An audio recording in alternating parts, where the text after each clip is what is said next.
All right, everybody, welcome to NorCal Sports Network.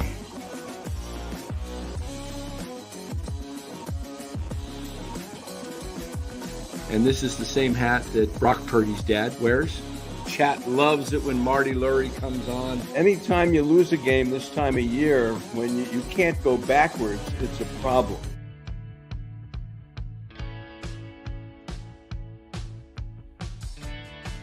All right, everybody, there we are. Forgot to put ourselves in the picture.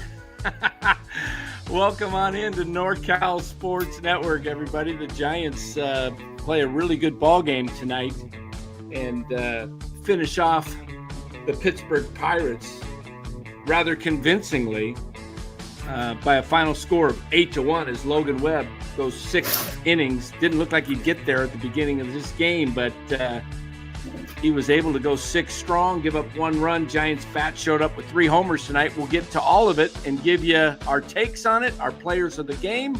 But before we do, let us thank our sponsor, Chapman Law Group. Chapman Law Group, located in Marin, licensed all of California. Give Chapman Law Group a call, 415-613-9483. Let them know NorCal Sports Network sent you.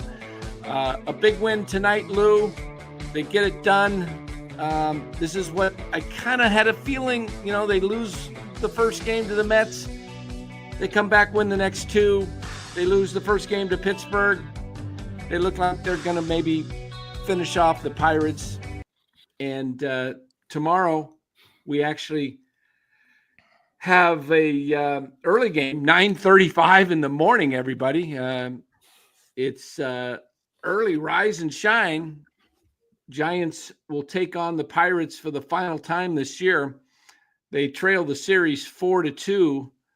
But tomorrow, Lou, the matchup's going to be a little interesting as the Giants will send to the mound Robbie Ray and Andrew Heaney, a couple of southpaws. So what was your take on tonight's game, Lou? I thought the Giants, again, they got to do it 2 days in a row. But, they showed up offense. I was a little bit worried about Webb in that long inning. I guess, when the Giants had their long inning, Webb comes back and literally, that inning, I think, was 43 pitches, but it was a shutdown inning basically. But, I got worried about that. But I think the key thing about the Giants, they kept adding on. Everybody had a hit. Finally, Chapman decided to join the crew as he was the last one to get a hit out of the starting 9. The long ball obviously came into effect today. And, it was a good win. But again, one thing, and I don't want to take anything away from Webb, it's Pittsburgh Pirates.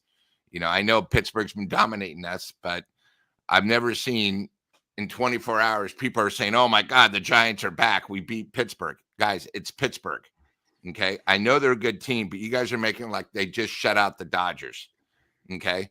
Also, the one thing is on the internet, everyone's saying the Giants are back. The Giants are back. The Giants aren't back. Please, come on. All they did is win a Her game over 500. Remember, when the Giants win, they got to make sure everybody ahead of them loses. They're not getting any breaks because the Reds are winning first 2 at Chicago. And, I think it would be a nice road trip they win tomorrow. But if they lose tomorrow, then a 3-3 road trip isn't the greatest. They're going to come home where, they win tomorrow.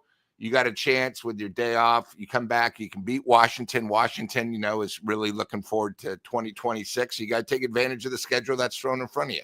But overall, nice win. The only one thing I wanted to bring up, I was listening to the Giants broadcast and another dumb saying by the 2 idiots. They said the Giants offense had suffered because Koss wasn't in. And when Koss, after he hit the homer, he said, thank God Koss is back. Like Koss is the reason why the Giants weren't scoring. Come on. Hey, I thought it was a nice win. He's a good little utility guy. He's not a everyday starter. I know, but this what is is what wrong our with homer Schmidt? I announcers didn't even see Schmidt in the dugout tonight. I haven't. And heard I can't anything. find any. I haven't heard anything on him. Has anybody heard anything about Schmidt? Because he came out in the 9th inning last night for Koss took over, and I haven't heard anything. I haven't heard seen any reports from Slusser or Pavlovic or anything on what's going on with him. So Yeah, it doesn't say anything either in the transaction. So and I kept looking for him in the dugout tonight. I mean, the Giants hit 3 long balls, so we saw a few celebrations. I mean, Koss got the first, got it going first, homer, and then Encarnacion hit one to deep center, and then Adames got a hold of one. I liked the Adames because it was opposite way. Yeah. You got to. I give respect to that. My whole thing on the. Oh yeah, they are 500. That's right. Giants are not over 500. They're at 500. They were 1 game under, right? Yeah, that's right. So they are what, 57 and 57? Correct. What is that? What you know what you get in high school for that? You get a C. Nothing. Yeah, C. You get a C. You're average. If that. Yeah, you're average. Yeah. I mean, what are we getting super excited over this team? Guys like Tim Schmidt, who's in the channel. I think he's a troll. I'm about ready to toss him. He tells me Encarnacion right in your face with a home run. Yeah, just like the first strikeout, chasing a pitch down and below. Look, Encarnacion is not the answer. Yeah, he's a big, powerful guy, and every now and then he's going to hit a home run. But if you think that guy's the answer, Timmy, I got some lakefront property for you, right? Oceanfront property I can sell you right here in Arizona. Come on. Yep. These guys that think certain guys are it because they hit a home run. It's hilarious. I mean, if you're going to rely on guys like Koss and Encarnacion, you might as well just say, "Hey, Colorado, would you like 4th place? We'll gladly take 5th, please." This team is going to have a nights like this. We saw it in New York. We saw it in Atlanta. You're going to see it on the road because the ball carries in the summer. It is hot and humid back east. Ball carries more. Giants have some decent hitters that can hit the long ball, but they can't sustain this, guys. No, they're not. I mean, did you think Pittsburgh was going to win all 6 games against the Giants? Yeah, I mean, look at who those pitching tonight for Pittsburgh. They're throwing trash out at us. They're throwing garbage. But that's these are how fans are. Fans are. I mean, the one good thing about Niner fans is they have a whole week to think about it. Giants fans live day by day by day by day. Tomorrow they'll be completely different. But tomorrow morning, by noon time, the casuals will be crying if the Giants lose. And it's like, what happened? I mean, come on. Who's pitching tomorrow for the Pirates? Oh, Andrew Haney. It's a lefty. Oh, boy. Kryptonite. Giants kryptonite coming out tomorrow. Might as well throw Superman himself. George says, I don't think Encarnacion is the answer, but he hit the ball hard 3 times, and I don't think we have the answer in our system for right field. I think your best answer right now in right field, probably for the Giants, is the kid they traded for from the Mets, Drew Gilbert. The guy is worth taking a shot at. He's got a solid arm. He's got a very solid glove. Tennessee came through. He only had a 16% K rate in AAA, George. I think Gilbert could be a guy that could be, he's not going to be an all-star probably, but he might be able to hold it down.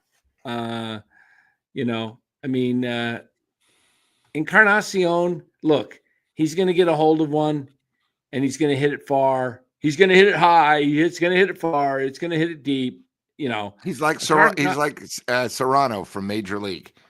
He'll hit a fastball home run, and then he'll strike out on 3 bad pitches. Yeah, he's got power, but he's not going to be a major league fixture for the long haul. I don't see it. Webb pitched like an ace. I don't know. I would say that he pitched like an ace. He gave up 4 or 5 hits in a row in the 3rd inning. He pitched. It was 42 pitches long. An ace doesn't pitch 42 pitches in one.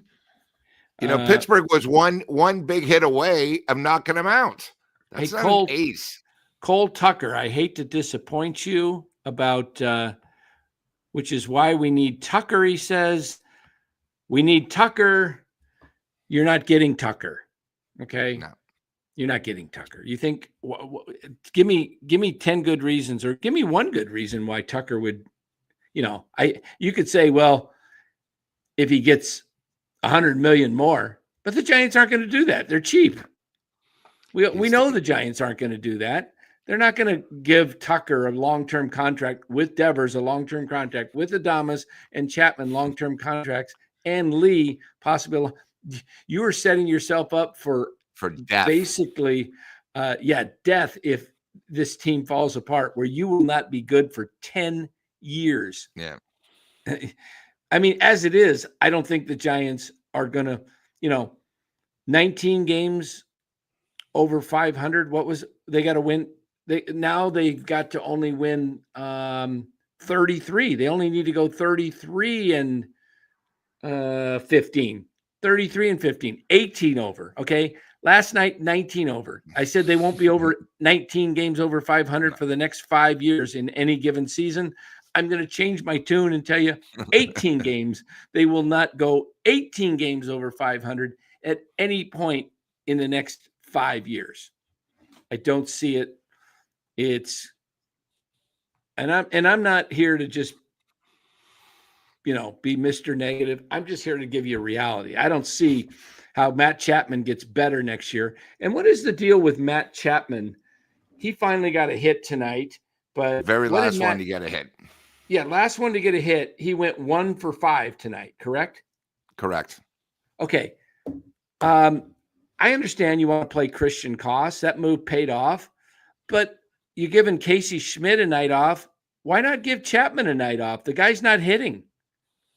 Move Schmidt over to third if Schmidt's okay. We don't know. Nobody's heard anything. I don't know what's going on with Schmidt. And Dan, here's the thing. You keep saying it. Chapman got hot, went up to 242. He's back to 230. He'll be back batting 227, 228. Hey, Robert, I know you're a fan, but stop saying stuff. Win tomorrow and sweep the next 2 series. Do you even know who we're playing? You're living in you're not living in a realistic world. Okay. First of all, if they win tomorrow, they have a 3-game set against the Nationals, but then they play 4 against San Diego. So you think they're going to sweep? Come on, Robert. If you're going to talk like that, you got to have something to back up, because all season you've been talking, and you haven't been right on any of them. I just wanted to bring that up. I mean, I know it's good to be a dreamer, but how about just reality? How about maybe just win the next 3 series? You're talking about sweeps. I can't remember the last time we had a sweep, and back-to-back sweeps. We just got swept at home. How are we going to sweep some, decent teams? Sorry, Dan, I wanted to bring that up. No problem at all. No problem at all. I'm looking here at the scoreboard right now. Dodgers lead in the top of the 6 over the Cardinals, 5-2. Padres and Diamondbacks are knotted up at 3 in the bottom half of the 6th. Any other games pertaining to the Giants today? Red Sox continue to win, 64-51.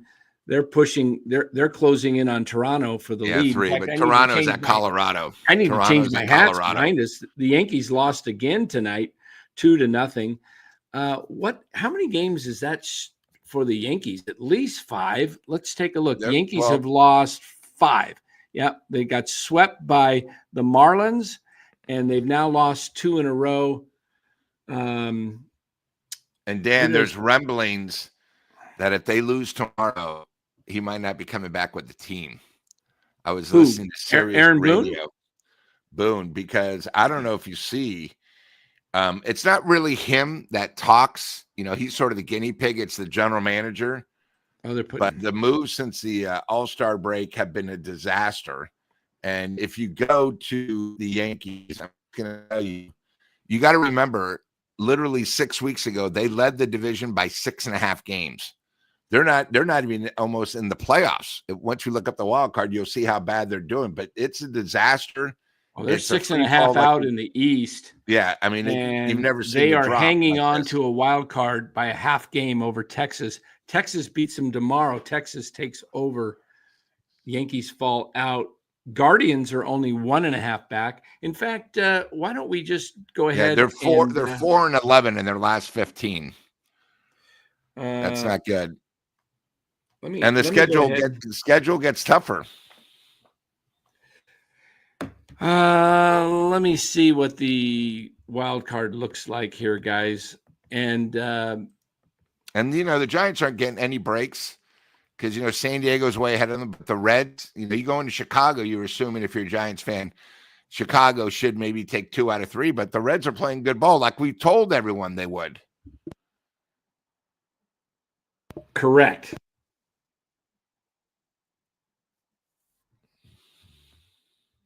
That's the thing. They're 3 games behind the Reds, and then they're 5.5 behind, San Diego. That's not easy. But yeah, look at the let's look at the American League wild card. Yankees are faltering. Tomorrow they'll be out of the wild card. Yeah, look at the Guardians. They're hanging in there. And the Royals kind of doubled down a little bit. They made some trades. They got the mighty Yaz, and they signed, was it Lugo or something? I think it was Lugo they signed to an extension. I think it's probably – I don't think the Angels are contenders. They're pretenders. I could see the Royals, if they can get hot enough, they can get into this. But, the Royals got to climb over 3 teams. You're going to have to climb over Cleveland, Texas, and the Yankees. That's the hard part, yeah. That's the hard part. Now look at the Giants.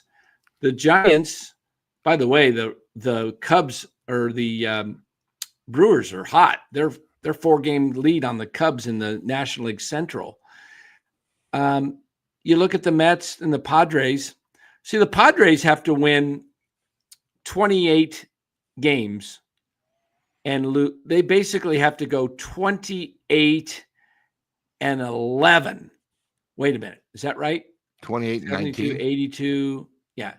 28, not 11. I'm sorry. I'm reading it wrong. And 21. 28 and 21.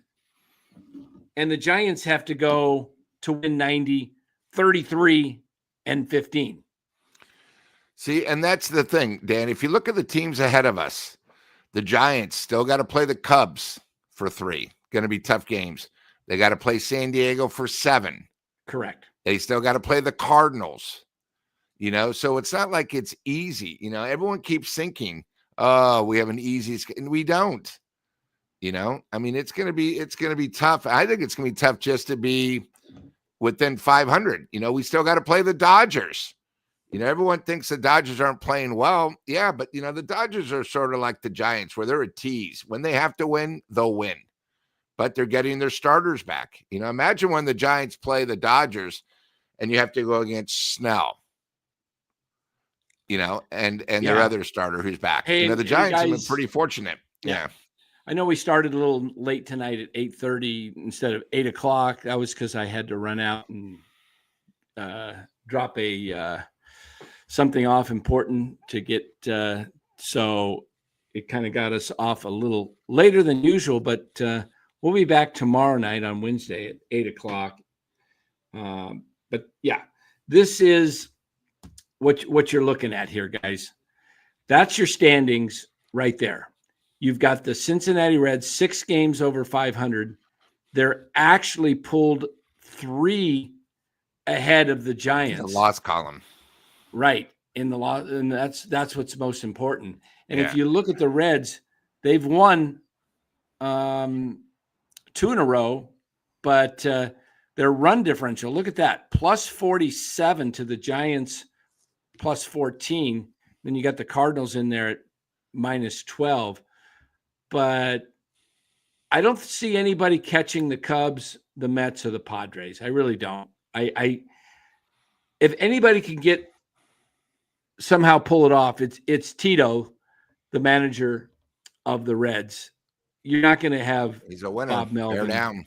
You're not going to have Bob Melvin overtake this crew. I mean, you got to take Giants have to beat 2 teams out. Now, what this means is they've got 3 with the Padres next week, correct? Is it three or four game series, isn't it? Oh no, it's 4-game series in San Diego. Yeah, right. Yeah. Yeah. 3 next week. So the Giants have to win a minimum of 2. Ideally, they got to win 3 because you win 2 out of 3, you're only gaining a game. Yep. And you're losing 3 games in the standings. So right now the Giants sit at 57-57. 48 games to go. Correct, Lou? Did I do my math right? You are correct, sir. 162 minus 114, 48. Time's running out. I don't see this happening. I see this as, slim and none, and Slim just left the building. But hey, there's always a possibility, right, mathematically. But the Giants, as Lou mentioned, their schedule looks like this, guys. After they play Pittsburgh tomorrow, they come home for Washington, who's not very good, but they've always played the Giants pretty tough. And the Giants aren't like world beaters where a bad team can't beat them, obviously, because we've seen bad teams beat them pretty consistently this year because they don't constantly hit. Yeah, they have nights like tonight. They have nights like they did in New York, and they have nights where Atlanta. But remember, when they come home to San Francisco, this team all of a sudden can't hit the ball. No. And if they don't hit the ball out of the ball yard like they did tonight's what do they account for? 4 runs or 5 on their home runs? I think it was 3 home runs. I think it counted. Yeah, but there was a 2-run homer by Koss, a solo by Encarnacion, and a 2-run homer by Adames.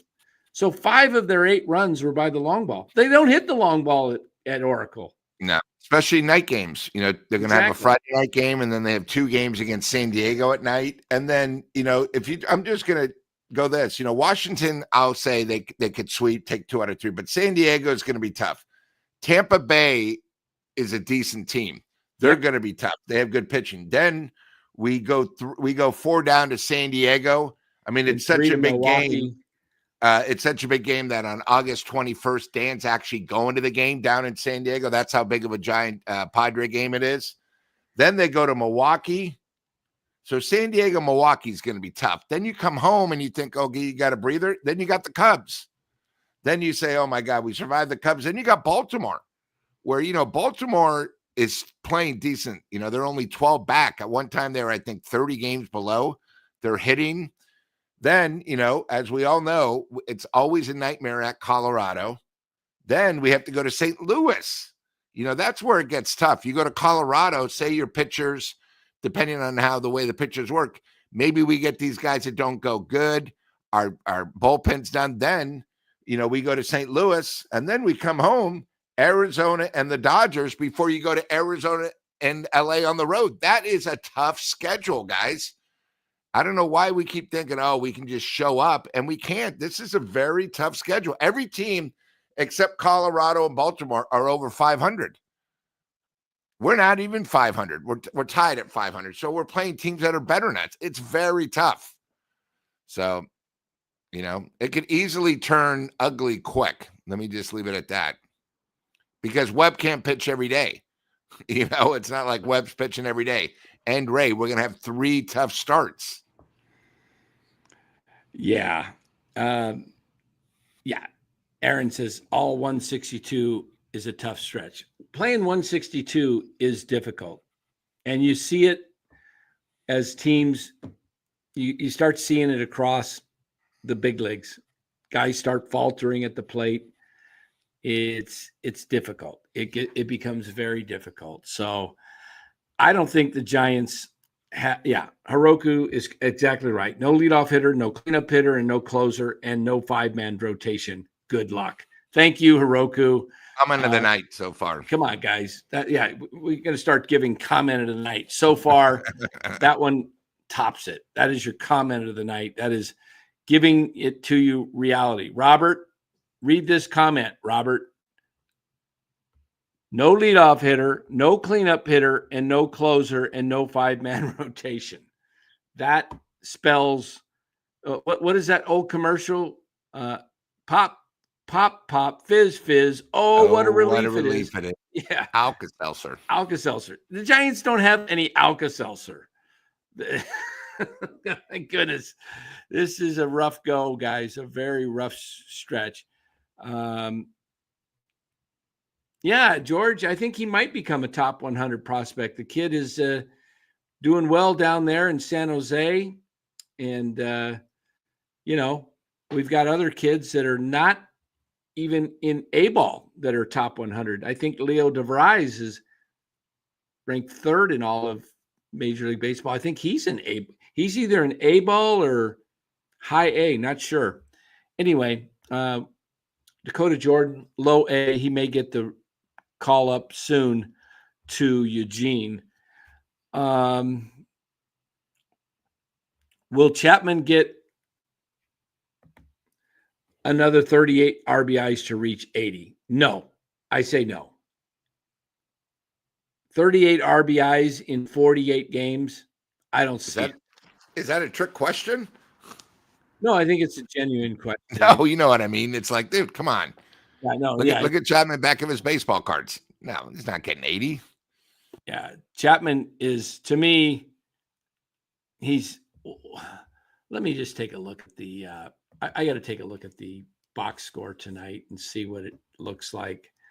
And in fact, we need to pick our players of the game. Padres and Diamondbacks still knotted up at 3 down in Arizona, right here in my backyard. See, and we have to go to Arizona. People think, oh, Arizona sucks. They don't suck. They're good. They're decent on the road, and they're good at home. It's okay. Lou, I'll give you the player of the game choices. Go, give me your big 3 tonight. I did last time. Give me your big 3, and all right. Well, I think my number one star, because he really got the offensive going, is I'm going to say Koss. It was sort of weird. In the first 2 innings, the Giants sort of went 1-2-3, 1-2-3, and Koss' hit sort of was the can of opener that basically got the Giants going. And that was a shot. It wasn't cheap. Yeah. It was a good poke. So I'm going to give him the first star of the night. I thought the other person who doesn't really get enough credit, I thought Bailey had a great game. I thought he called well. He came out a couple times when Webb was suffering. Good choice. Which we sort of, neglected because Melvin doesn't come out. He just sits on his thumbs. And then I'm going to give the other one to Ramos. Not that he got the 2 hits, but I liked his walks. I don't know if you remember, he had one at bat. I think it was 12 pitches, which really, and then he got the walk and he threw the bat. Love that. That's what I need more about him. I need him to take more of the walks. You don't need to hit all the homers. So those are going to be my 3 stars. So I'll say Koss, Bailey, my number 2 star, and then Ramos, because I like that. He got the 2 hits, but he also got 2 walks. And one of the walks was very impressive. All right. You got your 3 stars. I think it might have been 14 pitches. You remember right. in that inning? I'm going to give my 3 stars, and then we'll give Dallas, as he welcomed Dallas into the show, we'll give Dallas his 3 stars. We'll give him time to think about it. You guys have the same hat on. I like to see it. I better change. I better change it. King of the Nerds, wild card. Oh, there we go. He changed it up. All right. That means I got to change it up too. Good one. Okay. So let me go stars of the game. I'll put my Giants hat back on. There we go. I'm going Ramos 1. He went 2 for 3, and he got on base 4 times with 2 walks, scored a run, and he's up to 275, which is very respectable. And he didn't make any blunders out in left field that I recall, or the base paths. So Elliot Ramos, just for that. My number 2 guy, I'm going with Logan Webb. because he didn't look great in that one inning. I think that was the third inning when he gave up the 1 run.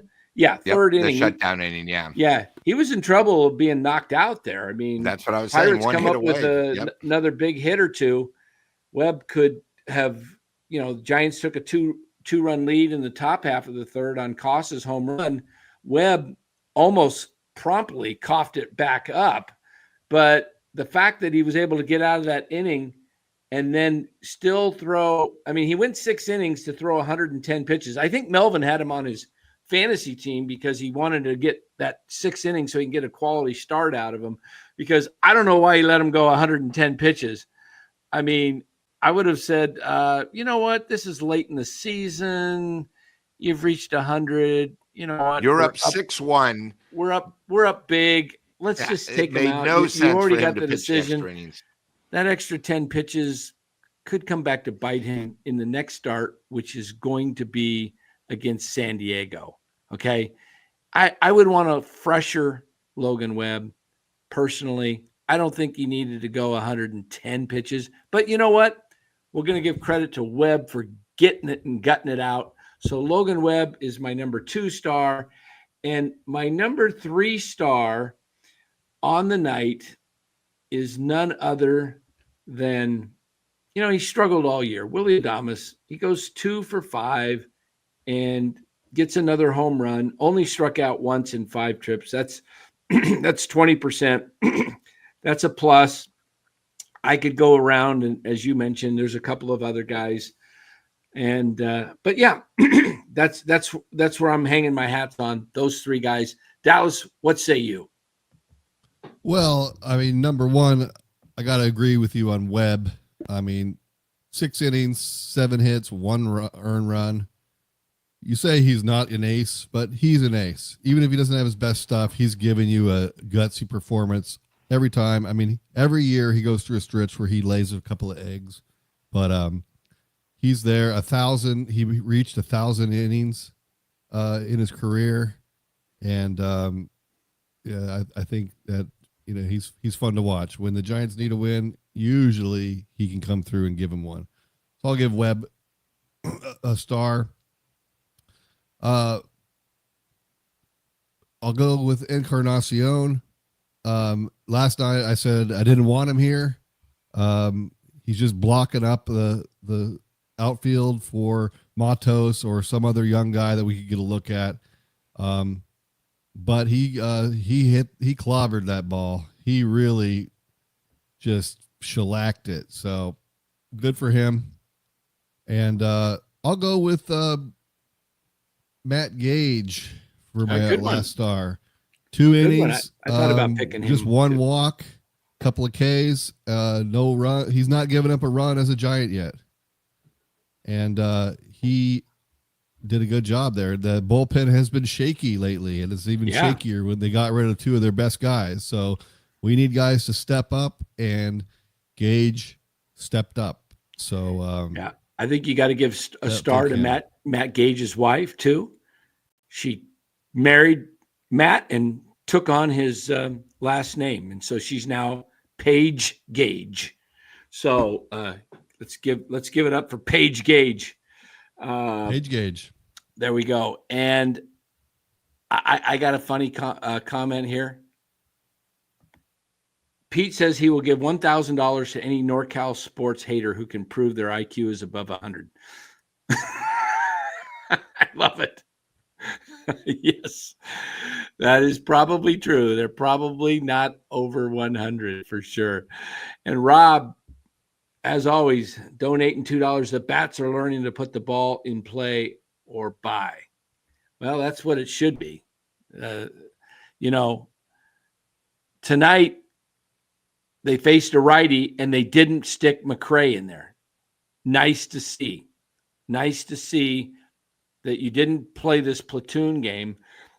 I'm not crazy about Encarnacion as far as the long term, but as long as he can put the ball in play, he's going to hit it hard. We'll see. But I know McRae's not going to do much, but strike out a ton. So in that situation, I'll gladly take Encarnacion over McRae, because even though McRae's a great athlete and can do other things, I want to see him earn it. I want to see him say, you know what? I'm changing my game to become more of a contact hitter. I'm not going to swing for the fences and miss every frickin' time. So, and then, Melvin's actually pushed a few buttons tonight that worked. He put Koss in there and Encarnacion, and both of them came up big with home runs. Have you heard anything, Dallas, on Schmidt? No, I didn't see him. I haven't. What are these beat reporters doing? Post something. Yeah, tell us Clearly, what's going on. He's got to be hurt because they took him out of the game and put a defensive replacement in for him. There's no defensive replacing Casey Schmidt. So that didn't make any sense. And then he didn't play 2 games. Did the announcer right? say anything about Schmidt tonight at all? I was on the phone for a period of time, so I was watching the game with my sound down. I was on the radio, listening on the radio, so I didn't see. So nobody's heard anything dugout. about Schmidt. I mean, what the heck is he at Guantanamo Bay, or what the heck's going on here with Casey Schmidt? He gets pulled in the 9th inning, doesn't have anything to say about that, and then tonight, nowhere to be. I didn't even see him in the dugout tonight. Like, I kept looking, because all guys are giving high fives to the guys that hit home runs, and they pan the dugout. I'm looking for Schmidt to see if he's there, and I'm wondering, Alex didn't say anything either. Okay, yeah. Alex says he saw Casey in the bug out. Okay, all right, cool. I know he means dugout, but all right, well that's cool. I went on Twitter to see if I could find anyone talking about him, and there was one guy saying why they take him out. It didn't make sense. And then I saw a bunch of other people talking about how great he is. So his stock is up in the Twitter universe. Here's the problem I have with this. Here's the problem, and this is what irritates me about Melvin. Schmidt's got a hit in almost every game. In fact, if I go back and look at, and I will do that right now, I will tell you what Casey Schmidt has done in every game that he's played in the last week or so. Okay, here's Casey Schmidt's game logs that he's played in. August 4th, 1 for 3. The game before that, 2 for 5. The game before that, 2 for 4. The game before that, 1 for 4. The game before that, 1 for 4. The game before that, 1 for 3. The game before that, 0 for 3. And then 1 for 4, 1 for 5, 1 for 4, 1 for 4. Okay, 1, 2, 3, 4, 5, 6, 7, 8, 9, 10, 11. 10 out of his last 11 games, he has hit for, he's either gotten a hit or gotten 2 hits. Now, how about if I read Matt Chapman, what he's done in those last 10 games?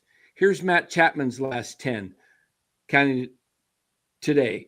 1 for 5, 1 for 3, 0 for 3, 0 for 2, 0 for 4, 0 for 4, 0 for 4, 1 for 4, 2 for 5. 1, 2, 3, 4, 5, 6, 7, 8, 9. And then before the 2 for 4 game, it was 0 for 3. Wait, 1, 2, 3, 4, 5, 6, 7, 8, 9, 10. Yeah. Oh, so I guess what I'm getting at is Chapman was in an 0 for 21. And why, if Schmidt's fine and you want to play Koss, why aren't you putting in a guy that's actually producing and put him at third base and give Chapman a night off?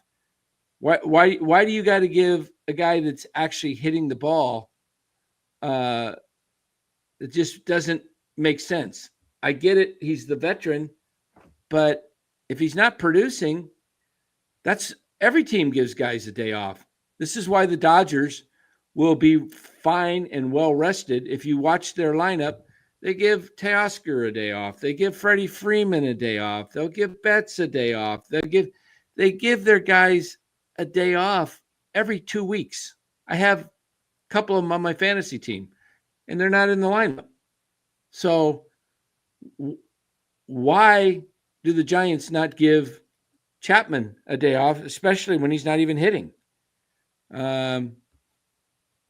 Okay, EB says Schmidt got hurt when Gonzalez got thrown out at second base in the bottom of the 8th inning. What happened? He just put a quick tag on him. Did he pull a muscle or did he reach down and did he tweak a hammy or a groin muscle? What's going on? Yeah, it is weird. 24 hours later, we still know nothing. Well, tomorrow, if he's not in there, then someone will have to ask some questions. Yeah, I mean, it would be nice. I mean, usually a manager will, most reporters, I mean, the first thing that happened, I mean, I know it's not football, but the first thing that reporters when Kyle Shanahan does a press conference, he goes over the injury list every game, Yeah. So-and-so's got an ankle. I mean, that's something that, yeah. I mean, a good reporter would have asked, what was the deal with Casey Schmidt last night? What was he taken out in the 9th inning for Koss? Is Schmidt okay? I mean, that's just a normal question as a beat writer you should ask. But no, the Giants have kind of clowns for people. I mean, I'm not getting on Pavlovich. He's not even there on the East Coast. He doesn't even I didn't listen to the Bob Melvin show today, so maybe he mentioned it. I just didn't hear it, so I don't know. Yeah, I don't know.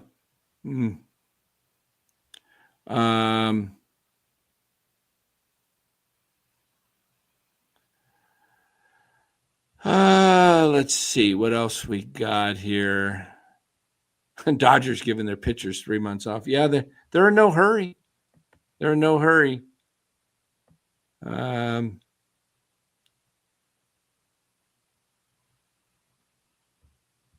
You guys that love Chapman crack me up.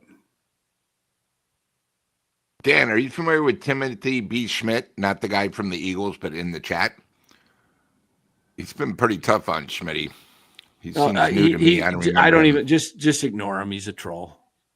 Okay. He's a troll. Yeah, I wouldn't even give him the time of day. He's one of those guys with under 100 IQ. For sure. It's probably not even. It's not even his real name. I mean, come on, spelling it exactly like Casey Schmidt, and all he does is rip Casey Schmidt. Come on. He misspelled it though. He spells it Schmidt. Oh yeah. So couldn't even get that right. Yeah.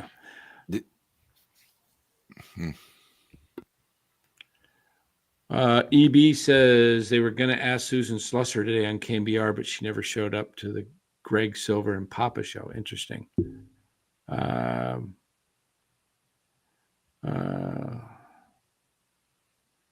Yep, he should not be batting in the cleanup spot for sure, George. Chapman is awful in the cleanup spot. He should be batting either second or sixth in this lineup. Second when he's hot, sixth when he's not. And don't tell me you can't move the lineup around. Melvin moves it around every hour. I mean, it's like you got Jung-Hoo Lee batting all over the place. That drives me crazy, to be honest. I would prefer just a set lineup. So, I think what one of the guys people are talking about Schmidt at second base, seeing comments, I think he's done fine there. I don't see any issues that I don't even know if he's made an actual physical error that I recall. If you give him I don't know who they gave the error to on that throw with it that hit where Tyler Rogers was looking at second base, but has there been a couple balls that he didn't get to? Yeah, but a lot of that, we don't see the positioning of the player before the ball's pitched. We see the mound. And a lot of times, when I was listening to the Mets broadcast, they said Schmidt was positioned in the hole and he had to, Does he have great range does he have the range of an Xavier Edwards or an Ozzie Albies? No, not even.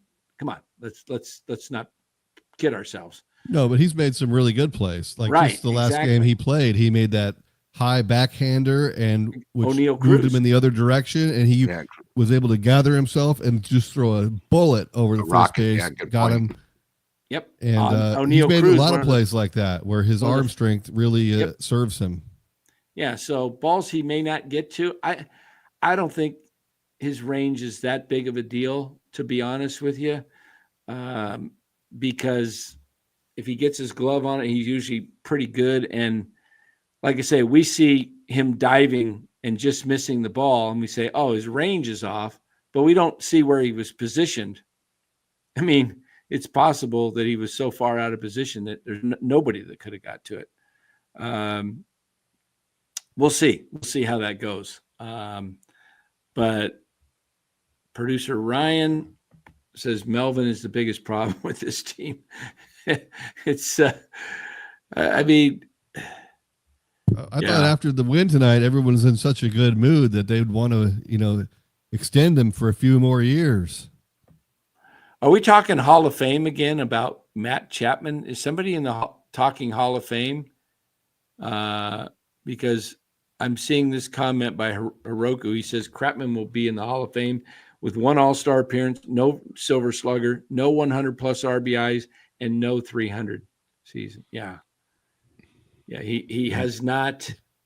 I think the highest he's ever hit in the season was 278. Speaking of juicier. Speaking of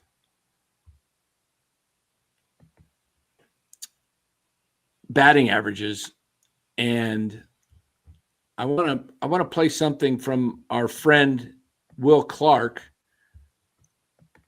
Will Clark here. I wrote, surprise Will Clark has an advisory role with San Francisco since he just described half the Giants lineup in Chapman, Adames, McRae, Bailey, and previously Yaz. Let's listen to what Will Clark has to say about hitters like Matt Chapman. A strike, guess what? You're starting to get back into the at-bat. Started over here. A strike, guess what? You're starting to get back into the at-bat. You're getting back into the count. And so, you try to talk to people about that now, and they're like, we don't need to do that. I'm swinging for the fences. I'm like, yeah, it's because you're a fucking asshole. You don't want to hit 300. You don't want to help your teammates out, and you don't care about striking out. That's why you strike out 150 times and hit 230, 240. So all of you guys in the major leagues that hit 230, 240, 15 homers, 45 RBIs, strike out 150 times, fuck you motherfuckers. You guys are not hitters. There you go. Boom. That one. Well, that is gold, dude. Oh, and I know you're going to make a TikTok out of that one. So, boom. There we go. Will Clark pretty much describing a lot of Giants hitters. And he works for the club as a advisor.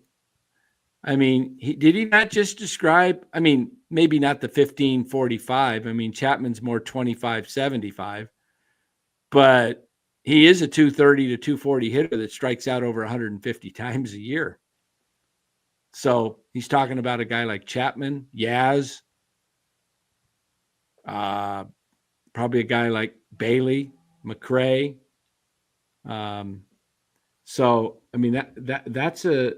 That's an issue, and it's not just the Giants. We're not picking on. That's more than half of baseball today. So it's not. That's the problem with baseball. Yeah, it is. It's a major problem. That's why you see playoff baseball becomes a little different. Guys start, choking up a little bit. You watched it last year, if you remember the playoffs, guys with two strikes going the other way. He's obviously talking probably 60 to 70% of the league. It's really, really bad. And it's like, It'd be come great on, if guys. Chapman would get 25 home runs. It's not going to happen. What's that? I said it'd be great if Chapman got 25 home runs, but he may get 22 if he's lucky. He only has 16 so far. Uh, And 42 RBIs. dang. I'm sorry, Chapman has 42 RBIs. Yeah. Yeah, that's definitely worth 30 million. He's That's only getting definitely 20. He's only getting 25 though. Oh, 25. Okay. That's definitely all-star material. Yeah, right. Oh man. I started the wrong guy on my bench tonight. Who did? Oh my goodness. Oh shoot. I could have had Teoscar Hernandez and he's got 15 points and I have him on the bench. Oh, dang it. That's Dodgers rough. hit back-to-back home runs tonight. Whoa. Whoa. Well, there we go. George, Will Clark did his first major league hit was 101 mile an hour by Nolan Ryan on the road. So you're saying that Will Clark was not hitting 100 mile an hour fastballs, sliders at 91, 93. Will was such a good hitter. He would have dominated then like he did now. That? George, that Will Clark never hit 100 mile an hour fastballs. I mean, your first major league Yeah, he was hit against Nolan Ryan, 102 miles an hour. Yeah. Yeah, I mean, come on. Yeah. How about Mitch? How about the what was the Wild pitch thing? by Wild thing was Mitch probably Williams? 98, 100 miles an hour. Yeah, a lefty in the coming at playoffs. him. And a lefty coming at him. Yeah. Yeah. George, you gotta Will Clark was so clutch. Remember, because of Will Clark, now pitchers put their glove when they talk to the catchers. When he read Maddox's things, he went back and they said, "Hey, low and in." He goes, "That's what I'm looking for." And then he hit the grand slam on the road in Chicago before the wild card, obviously. Dodgers look like they're going to win. Let's see what's going on. Padres now lead 5-3 at Arizona. So that would keep the Giants still at 6 behind, right? Aren't they 6 behind the Padres? See, 5.5 now because they won, but it'll go back to 6. Yeah, and the problem is people, the Giants win, but every time they lose in they lose a game in the one less game in the schedule, and one less game in the schedule, and then when they don't gain on the Padres, it's one less game in the schedule. So, yeah, 57 and 57 is unfortunately just average. That's where they're at, and that's why I haven't changed my tune even after a win. I want to get more information about these players so that next year they go into the year with more information, can make better decisions on their personnel, figure out what their needs are, determine if they have somebody now or if they need to go out and get somebody in the offseason. So it's really about seeing what you got. And if they win 8 out of 10 or 10 out of 12 and they're back in the hunt, then okay. But at this point, that shouldn't be their primary goal. Good point. Very good point. It's just go out and play fundamentally sound baseball. Let the chips fall where it may. No pressure. And just play. They should be beating teams like Pittsburgh and Washington coming up this weekend because they should be playing loose. They should just go out and have fun and play the game and, play the game with intensity. I'm not saying but I always thought baseball when I played was always intense about it, but it was always fun. Enjoyable to just go out and run and play. You're playing a kid's game. My gosh, go out and just enjoy the game. Yep. Matthew is right.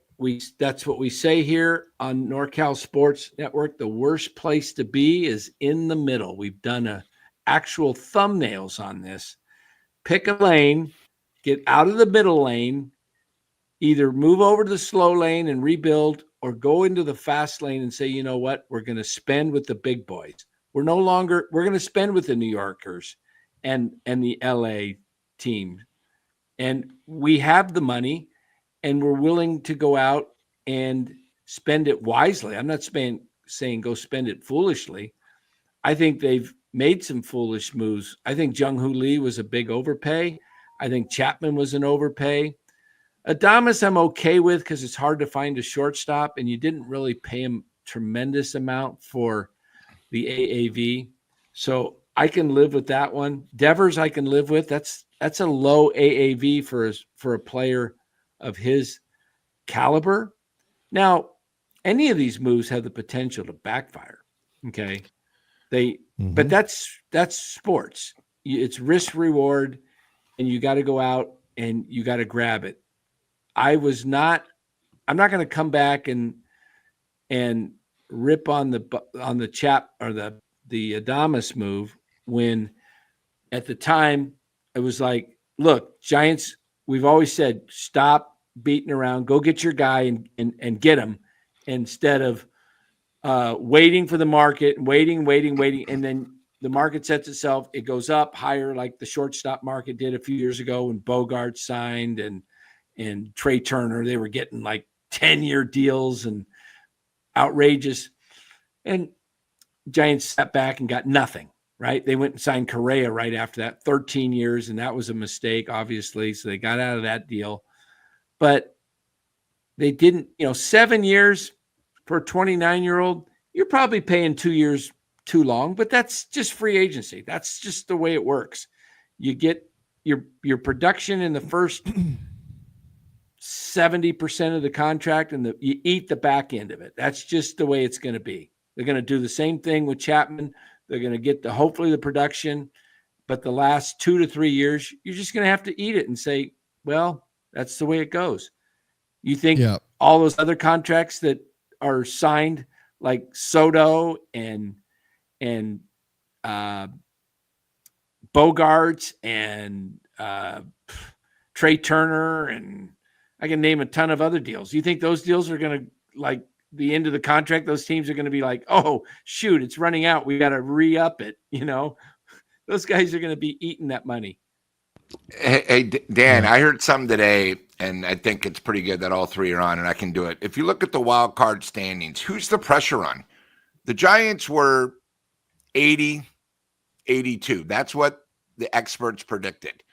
And it looks like that's what they're going to be at. But, I mean, look at like someone like the Mets. They had the most expensive payroll, and they're faltering. They're not even going to – they have a chance not even to make the playoffs. That's how bad it's become there, right? That's the playoff situation. I think the Mets are going to be fine. Right now, I mean, have you seen them? They're 2-8 in their last 10. Yeah, they're 3-7 in their last 10. They've lost 3 in a row.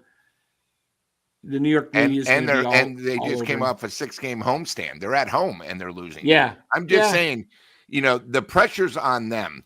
The Padres, the pressure's on them because they literally have no more farm system like the Giants because they went for it. The Reds, they have pressure just because they haven't made it in, I think, 20-something years. The Cardinals, there's really no pressure. Miami, we're just doing, I mean, like I said, early in the season, we were predicted 79.5, 80. You go to the American League, you're the Yankees. You don't make the playoffs, that's hell. You know what I mean? That's serious stuff. Especially, Seattle, they've always had the pitching, couldn't get the hitting. They went for it. Texas, this is Bochy's last year. I mean, look at Bochy. If they win again tomorrow, they leapfrog the Yankees, Texas. Right. You know what I mean? So I'm just saying the Giants are really who, I mean, I know we got Devers, but they are who the press thought they would. You think about it, the over and under was 79.5, 80. That's it. So if they're 500, they're doing it exactly what, they predicted. The only, the Dodgers, the over and under was 106 or something, but the Dodgers are the Dodgers. So let's throw that out. But I just wanted to bring that up. That came up today on Major League and who's the pressure really on? The Giants have no pressure. You know, they're sort of who we thought they were, basically. Yeah, Roku, another good comment. Adames was a need. It is what it is, but he says Chapman, Wade, and Yaz. Come on, man. Yeah, I never was. Look, and I'm not doing hindsight 2020 garbage. If you guys listen to me, I said the Giants have Casey Schmidt. I think Casey Schmidt will be given the chance, will be a more productive major league hitter, and I don't know if he can be Matt Chapman at third base, but he sure can be pretty close. And I thought that was a need that was not that much important. That was $25 million a year. Imagine if you put Schmidt at third, just let him produce, and you played some of the other younger kids where you might be today with some of these guys. Instead of Yaz, what happens if Matos got a chance to develop last year and play this year? What happens if Matos starts figured it out? What happens if your second baseman, you got Adames at short? You could have went out and spent money to grab a second baseman, first baseman for sure, pitching. Yeah. I don't think Chapman is that much of a difference maker on a ball club. Again, I have nothing against Matt Chapman as far as him being I think he's a good, slightly above average baseball player. I think the struggle is for Chapman is he's expected, look where they bat him, fourth. He's expected to be the anchor right in the middle of the lineup when he should be 6 or 7, or maybe batting second when he's hot, because and he has an 800 OPS a lot because he does hit the ball and will give you the long ball. But you put so much pressure on him to carry you when you bat him fourth or fifth that he's got value. And I think you put Matt Chapman on the Dodgers, for example, or the Phillies or the Mets, the guy will be a borderline all-star because he'll be like, his numbers will be, and no one will be expecting Matt Chapman to be the guy. They'll just like, oh, wow, look what the production we're getting out of our 7th place hitter. Look, right. Yeah. But and you have to kind of think about where the Giants were when they made that signing, though. This was before Adames. This was before Devers. They finished the season, and Chapman was their only player that they had. I mean, Ramos had come up and been good, but he was the only veteran they had on the team, and Snell was leaving. So they wanted to have some kind of stability, and they overpaid for him. No doubt about it. But, defensively, when you're trying to go become a pitching first team, he does provide really good defense over there at third base. But you're right. Now that Casey Schmidt has stepped up, would there be a big drop off in defense at third base? No, he could play it almost as well as Chapman, and he's going to hit for a higher average than Chapman and with more power. So really, Chapman is just an older version of Casey Schmidt, and that's you have to pay a lot more for. So they did get burned on that one a little bit. At the end of this contract, it's going to be probably pretty rough. But the other ones, like Devers, we'd all do it again, and he's starting to heat up now and get comfortable. He's got to figure out how to hit at Oracle, but he'll do that too. And then Adames, we needed a shortstop. Here. So CJ makes a good point right there. What do you think of that? Yeah. Casey could stick at second. Probably a hard sell for Chapman, but I think based on the I don't know. It's hard to say. To me, putting him at third base at 34, 35 years old is tough because you got to cover more range as a second baseman in a way, you got to get to second base on double plays, hit to the left side. And if you're playing in the hole, that's a lot of running. I think Schmidt has the better type of arm to play second base than Chapman personally, just because of the fact that he could just, I don't know, he just gets rid of it quickly, and he has so I don't know. We'll see how Chapman's. They're both great defensive players. Yeah. And it's not that if you're playing third, playing second isn't that much harder, I don't think. So either one would be fine there. But Chapman is going to want to play his entire Hall of Fame career at third base. Yeah. NorCal says, we got a lot of NorCal. I like that. NorCal fan. Chapman is already showing wear and tear. Move him to second and Schmidt to third next season and get a new manager. Yeah. It'll probably never happen, Chapman moving off third with Melvin, because Melvin. Probably not. Yeah. But also, Adames might have to move to second at some point. But I do agree with Philip here. Having both Chapman and Casey playing in the same infield makes them better. Yeah, you have two quality Gold Glovers. I mean, Schmidt, if he plays every day and really gets second base down the rest of the season and the offseason, I would say he's got a very good shot at becoming a Gold Glove second baseman.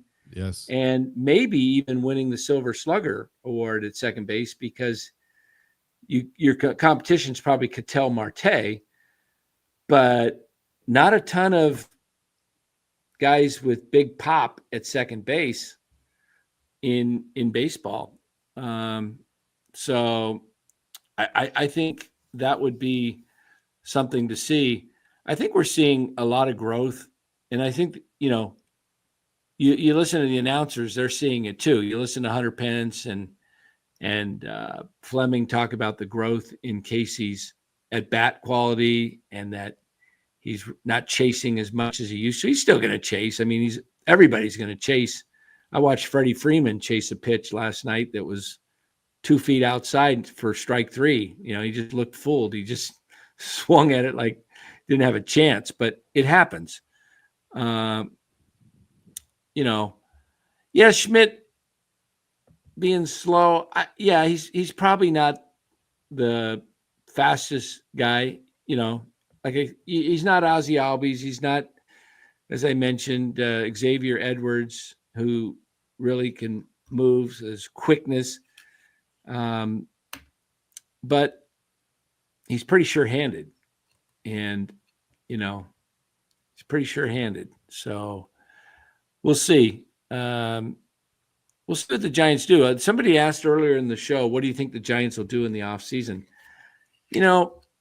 It's so early to really be discussing the offseason right now. I'll probably hold those thoughts until, the end of the season, when we know who's going to be the free agents and all that. But I don't think the free agent class is that great this year. There's only two bona fide, one, because Vladdy signed. So the big star, the big catch is going to be Kyle Tucker. He's got a perfect year to be the free agent because there's nobody competing with him for. He's A. Everybody else is like C+ and C players. It's damn with a I hope lockout. that the hype for that doesn't start. Yeah, there's always that big free agent out there, and people get so hyped up about it. I'm hoping that's not the case this year. Just don't even talk about it. Don't say we're in the hunt. We're going to get it. We're going after him. Don't do that. I think I think the Dodgers have a good shot at him. The money, Boston can throw money at him now without Devers. Imagine Boston throwing some, playing in Boston. The Yankees are always an option, and you never, even though, he could play center field, I guess, in for the Mets. Never underestimate Steve Cohen. It's already going to happen. I can see it. The hype train is going to be rolling. I'm not going with it. I didn't fall. I never did with the Soto. And is he actually worth it? Is he in that realm of a Judge, a Soto? Is he at that level, or is he just the only I don't guy think there? any of them are worth it. I don't think any of them are worth $500 million. I would because never. The next guy is 80% of them. You know, it's like you could save half the money for a guy that's 80% of what they can do. So it just doesn't make sense financially to get somebody for that much money. It's a lot of eggs in one basket. And if you get someone that's pretty good, that's very good, but not elite, you can save a lot of money that way. So I don't really blame him for not wanting to spend $500 million. Yeah. Yeah. It's, hold on, let me just finish this. Yeah. When we get into all that, I don't know. This is why I say I don't think the team is going to be any much different next year than it is this year. I don't see what's going to be different about it. You'll have Devers for a full year, and maybe he comes back stronger, a little lighter, hopefully a little. You know, I watch a lot of his bannerisms on the field. He seems to be enjoying the camaraderie with the teammates when especially when he's out on the field at first base. He seems like he's more engaged in the game. Like he's, we don't. I think there's an issue there. I really do. I think that's going to be an issue in the offseason for the Giants. I think what will be Devers Eldridge situation. I think Devers is, when I watched him when he was DHing, he would strike out or fly out to deep to the track, and he would walk back, and it was like lots of frustration over his like, crap, I got to wait another hour, 45 minutes to an hour, whatever, the next time I come up. And I watch him now, and he seems to really enjoy being out on the field. Like, he's smiling. He's, he's, oh, that was on me. Like last night when the ball, he was talking to Verlander, felt bad. I think when you're more engaged with the rest of the team and you're part of it, and when you're a DH is almost like a stinking field goal kicker. It's hard. It takes talent. I mean, a field goal kicker is like, he's kind of part of the team, but he's not. He's part of the team when he kicks the winning kick, but when he does what he's supposed to do, he's like, oh, okay, he's a kicker. But the moment he messes up, it's like you feel like crap. And the DH is expected to hit. And when he's striking out and he's not producing, it's like he has nothing but to think about it in his head. So I think even though he's not as good of a quality first baseman, I think he's going to have to learn to play the position. And that's fine. I just think that you can't be afraid of, replacing him in the ninth inning for a defense. Oh, no, I'm not at all. Not at all. But I don't know if you want to make him a full-time even if DH. you lose your DH, Yeah, I don't know if you want to lose make your him a DH at the end of the game. They could get by for a couple of innings and extra innings without a DH if they have to.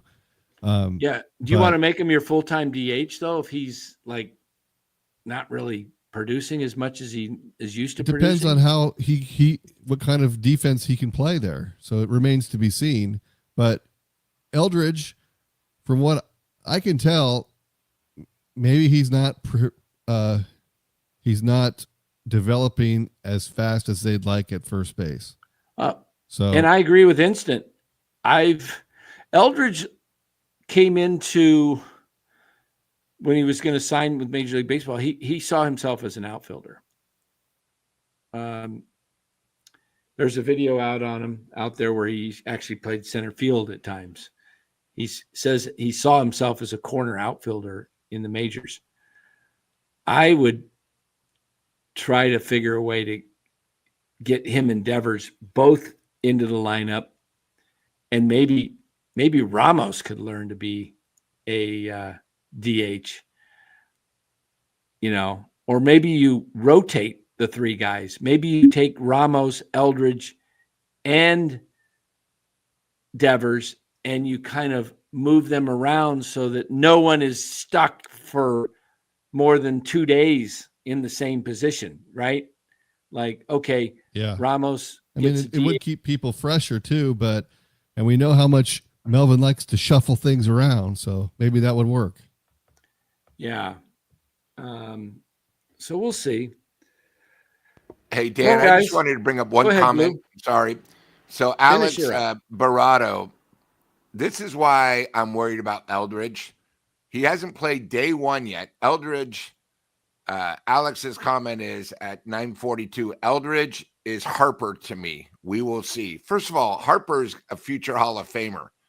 Eldridge, we're just hoping, is an above average player. I mean, this guy is going to have more pressure than anyone I've ever seen. And you got to remember, our people that we think have been good through the farm system have been a disaster.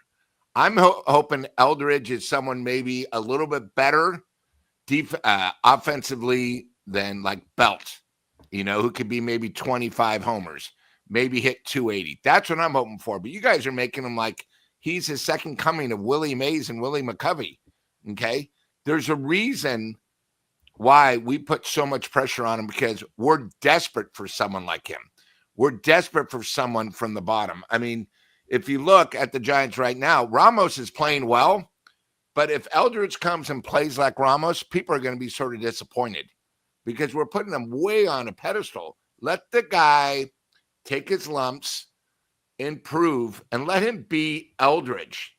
Don't compare him to someone like Harper.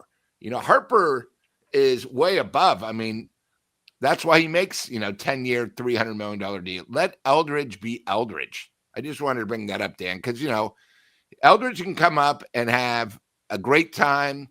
You got to see how the league adapts him. Just let the guy be, the guy's 20 years old? Let him just enjoy the sport. I mean, we're putting more pressure on him like he's something great. The guy hasn't played one game yet. Everyone just take a step back, Go ahead, Dan. I just wanted to bring that up. No, good point. Good point. Yeah. Yeah, for sure. Yeah. So we'll see how this thing kind of plays itself out. But, oh, wow. One of my fantasy teams took a hit tonight, -5 points. Yeah. I was +7 last night, gave it all back almost. Yikes. All right, there we go. Typical. Yeah. Arizona's bottom of the ninth, tied at 5. Miller gave up a 2-run shot. Who gave it? Miller? Miller, yeah. Ooh, Mason Miller gave up a 2-run shot. Yeah, so it's 5-5, bottom of the ninth. And I don't know if we're finishing up soon, but we are. It's on the Major League Network, the ball game. Yeah. So we'll be able to see it. Wow. Well, you're talking. Hold on here. Yeah, you're looking at a situation with the Padres. Interestingly, if they somehow, let's say they lose the first round of the playoffs, I mean, what a mess is that going to be down there? I mean, that team's built that's a boom or bust team, right? They've got to win it all because they got rid of a lot to go for it. Mason Miller, was he pitching 2 straight years they've done it. 2 straight years. Was he pitching for a save situation? No, he pitched in the 8th, gave up a 2-run bomb. Oh, okay. Let me pull the game on right here, and then we'll let me see. 5-5. Oh, first and second. Second one out, yeah. Bottom of the ninth. I'm going to get the game on right on my phone here and see what we got. 5-5. Is there a commercial break here? Do we have a pitching change? We must have a pitching change because I got a commercial. Wow. That's the one thing you would think that the Padres have the advantage is the late innings with their bullpen. Oh, I agree, but Arizona still has talent. It's not like they're 30 games below, and they're tough at home. They play good at home. They're a lot not as good on the road. They but still got Corbin Carroll. They still got Ketel Marte. They still got Perdomo. They got Gurriel. Jake McCarthy's he's having a cruddy year. That's about it. Alec Thomas is doing okay, but Ketel Marte's a stud. Perdomo's having a huge year. So it's not like they're, like you said, and they're probably going to bring up this kid, Jordan Lawler, pretty soon. So, all right. I guess there's a commercial. They must be changing pitchers because I can't get the game to me, on. it looks like Suarez is coming in. I'm just looking online with my dots. Yeah. All right, so tomorrow it's same time, 8:00, even though it's a day game, unless something happens special. Well, I don't know what can happen special at this point in the year for the Giants. No hitter. Oh. Okay. Perfect game would come on at noon. Yeah, I got it. Perfect game. We come on in the 9th inning. Oh, no. We don't want to jinx it. We don't want to jinx it. Okay, so we'll be on tomorrow at 8:00. Yeah, and this would be big if they win tomorrow. They go on a tough road trip and they win both series. That's at least positive. That's progress. That's something to be. That's an accomplishment. Yep. If they do that, okay. Let me just see who's up to the bat here. It looks like. Who is this? Del Cos. Oh, Del Castillo.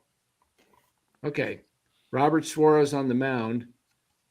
Outside, we'll just hang with this. We'll have a little fun, and then we'll get out of here.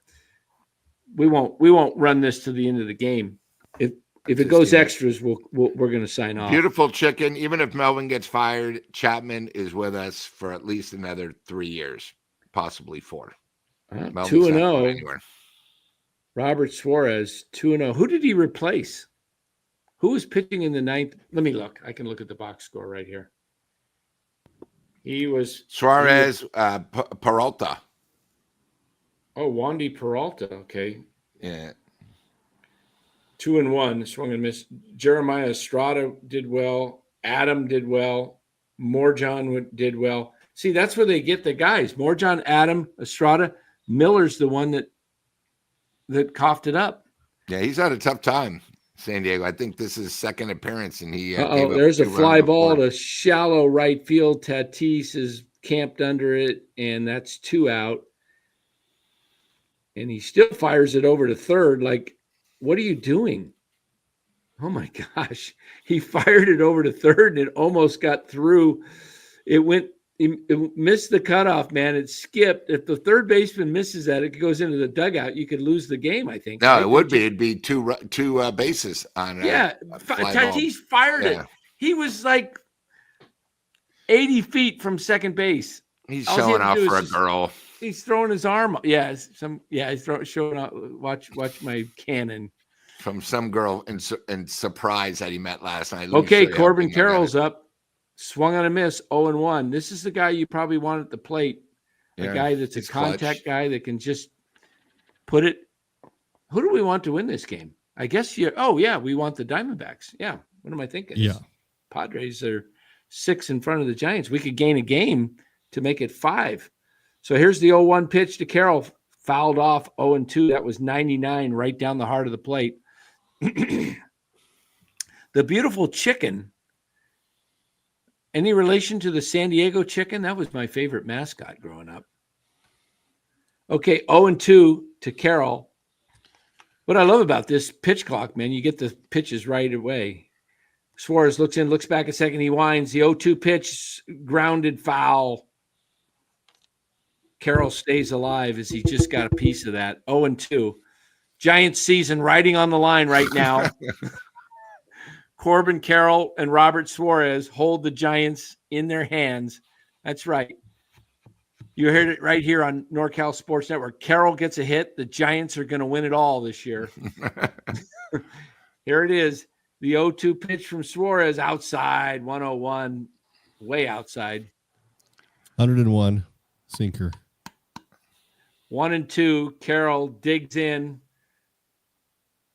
Runners get their leads off the bag. Pitch clock going 10, 9, 8, 7. Could you imagine announcing like that? Okay, Suarez, he throws the 1-2 pitch. Swung on and missed. Strike 3. He got him. Ooh, baby. That was right down the heart of the middle, 100 miles per hour. We're going to go to the 10th. And coming in is somebody for Arizona that looks like a backup center for your high school basketball team. Guy by the name of Woodruff. San Diego has 8-9-1 coming up. 8-9-1. Yep. Okay. So, all right. Well, here we go. Well, San Diego. Oh yeah, San Diego's on the road. That's right. Yeah. All right. So tomorrow, the game starts in 23 hours, basically. 24 hours. The ball game will be starting tomorrow. All right. NorCal Lid, Sports Dan, Network. good to see your lid. Yeah, finally got a chance to put the Giants cap on after. I wore it Sunday, didn't I? Yeah. I got to wear it Saturday and Sunday. Hey, don't make me put that pirate hat on tomorrow. That's all I got to say. It's right here on my desk. There it is. Maybe I should just put it up on the wall. I think I'll do that. You have faith? A faith that we'll leave it up on the wall. It's not coming off the wall the rest of the season.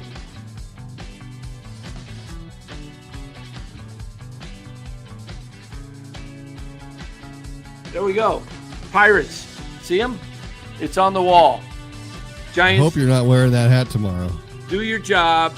Don't make me put that hat on tomorrow. Don't make me touch that hat. It's on the wall. All right, everybody.